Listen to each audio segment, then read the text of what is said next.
प्रथा प्रचलित असल्यामुळे वयाच्या 9व्याच वर्षी त्यांचा विवाह भीमराव आंबेडकर यांच्या बरोबर झाला.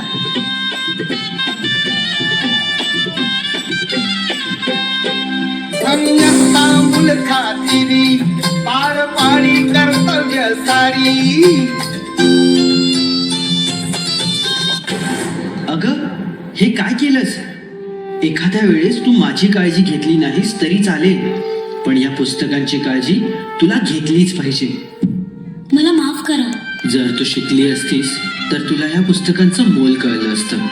आणि त्यानंतर बाबासाहेब आंबेडकरांच्या सांगण्यावरून रमाबाईंनी शिक्षण घेण्यास सुरुवात केली. पाणी श्रमानं शेंदण